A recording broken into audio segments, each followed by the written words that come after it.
उत्तराखंड की पहाड़ियों में जहां बादल धरती को छूते हैं और देवदार के पेड़ हवा के साथ कोई अनकही कहानी सुनाते हैं, वहीं बसा था एक छोटा सा गांव, चौखुटिया। ये गांव सिर्फ अपनी खूबसूरती के लिए नहीं, बल्कि एक विश्वास के लिए जाना जाता था, न्याय का विश्वास। गांव के हर व्यक्ति के दिल में एक ही नाम गूंजता था, गोलजीऊ देवता। कहते हैं यहां कोई भी अन्याय ज्यादा समय तक नहीं टिकता। जिसने भी सच्चे मन से गोलजीऊ देवता को पुकारा, उसे न्याय जरूर मिला। गांव में हाल ही में एक नया परिवार आकर बसा था, राघव, उसकी पत्नी मीरा और उनका 10 साल का बेटा अर्जुन। राघव शहर से आया था, लेकिन उसकी जड़ें यहीं पहाड़ों में थीं। वो अपने पुश्तैनी घर को फिर से बसाना चाहता था, लेकिन गांव में हर कोई खुश नहीं था, खासकर एक आदमी, धर्म सिंह। धर्म सिंह गांव का सबसे प्रभावशाली आदमी था। जमीन, पैसा और लोगों पर दबदबा, सब कुछ था उसके पास। और सबसे बड़ी बात, जिस जमीन पर राघव ने अपना घर बनाया था, वो जमीन कभी धर्म सिंह की थी। एक शाम जब सूरज पहाड़ों के पीछे छुप रहा था, धर्म सिंह अपने 2 आदमियों के साथ राघव के घर आया। राघव, उसकी आवाज में ठंडक थी। ये जमीन तुम्हारी नहीं है, मेरे पास सारे कागज हैं। राघव शांत था। पहाड़ों में सच नहीं बदलते। मीरा घबराई हुई थी, लेकिन राघव ने उसका हाथ थाम लिया। राघव ने दृढ़ता से कहा, मैंने कुछ गलत नहीं किया है। फिर देख लेना न्याय किसका होता है। धर्म सिंह जाते जाते सिर्फ एक बात कही। अगले ही दिन से गांव में अजीब बातें होने लगी। लोग राघव से दूरी बनाने लगे। कोई सीधे बात नहीं करता था। मीरा ने एक दिन पड़ोसन से पूछा, क्या हुआ? सब हमसे ऐसे क्यों पेश आ रहे हैं? तुम नहीं जानती, धर्म सिंह के खिलाफ कोई नहीं जाता। लेकिन सच हमारे साथ है। सच यहाँ गोलजू देवता के पास जाता है, इंसानों के पास नहीं। पड़ोसन ने धीरे से जवाब दिया। मीरा ने उसी दिन तय किया, वो मंदिर जाएगी। पहाड़ की ऊंचाई पर स्थित था वो मंदिर, जहां हजारों घंटियां हवा में बजती थीं। जब मीरा वहां पहुंची, तो उसकी आंखें खुली की खुली रह गईं।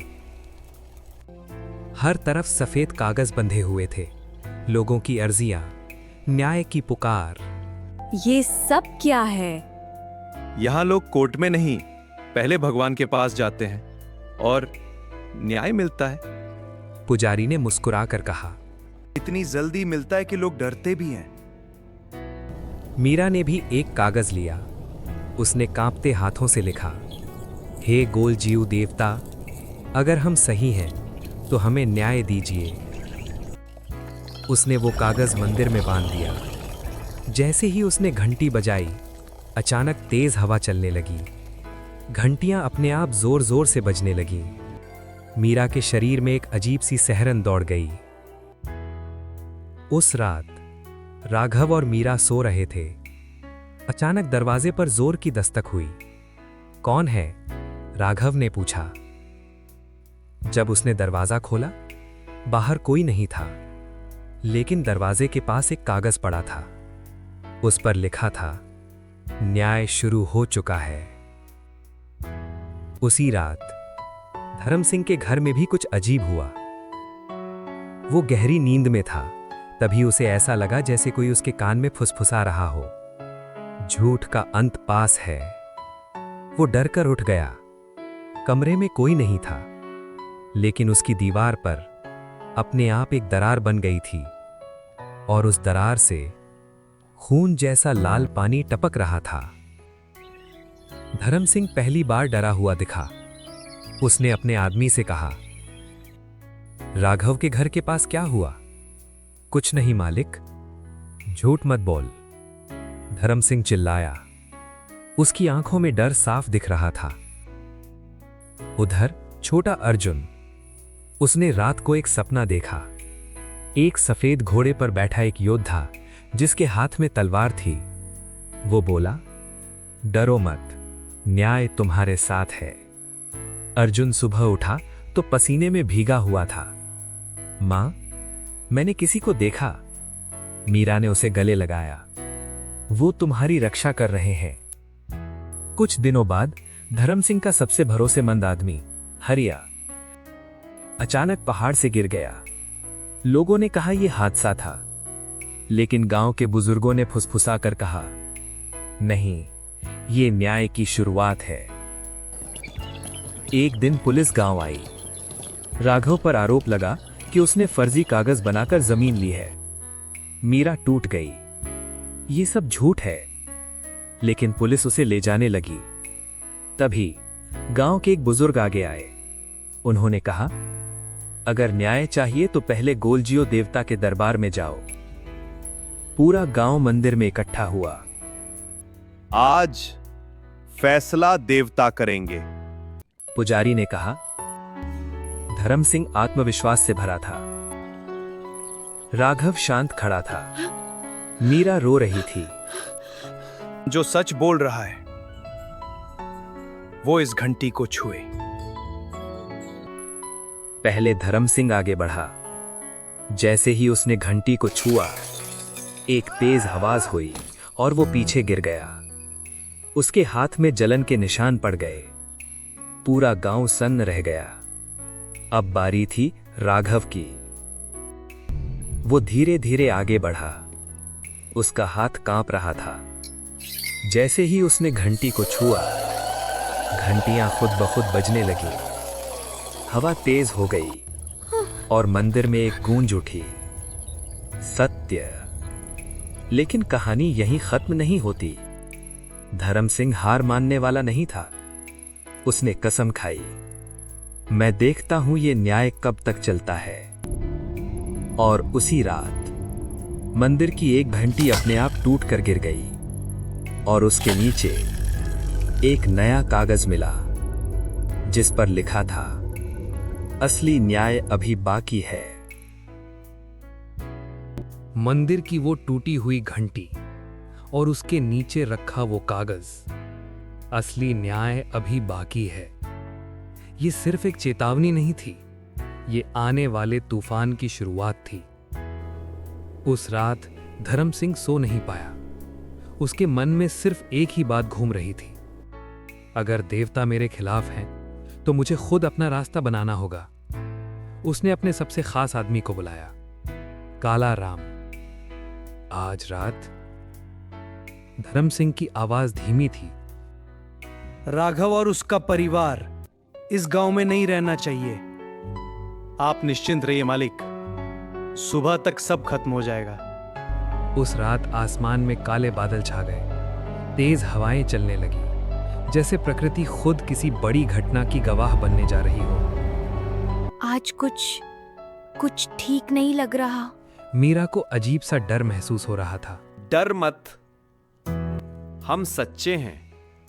राघव ने उसे समझाया, लेकिन सच भी कभी कभी परीक्षा लेता है।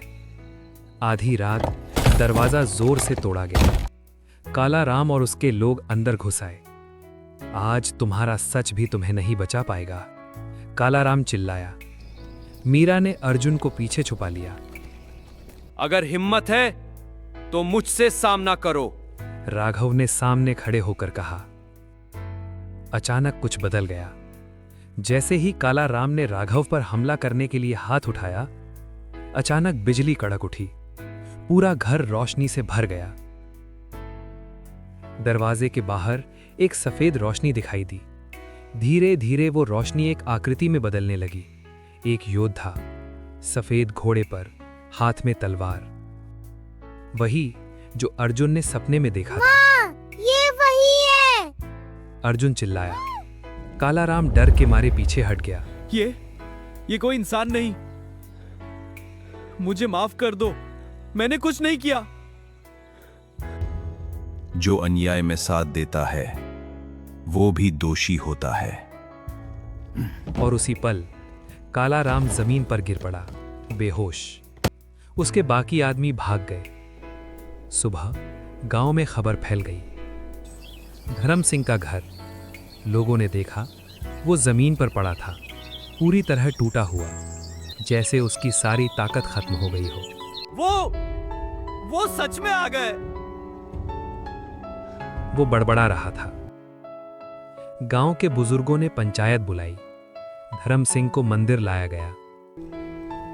अब वो पहले जैसा नहीं था। उसका घमंड टूट चुका था। अब सच खुद बोलेगा। पुजारी ने शांत आवाज में कहा, हाँ, मैंने झूठ बोला था। वो जमीन मेरी नहीं थी। मैंने लालच में आकर सब किया। धर्म सिंह रो पड़ा।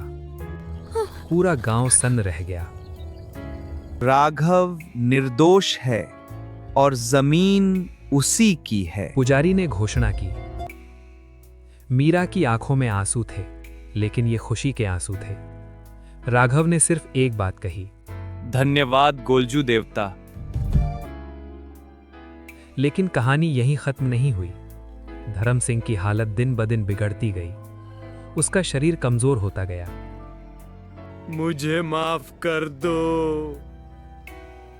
एक दिन वो मंदिर के सामने आया, लेकिन इस बार कोई जवाब नहीं आया, क्योंकि न्याय हो चुका था।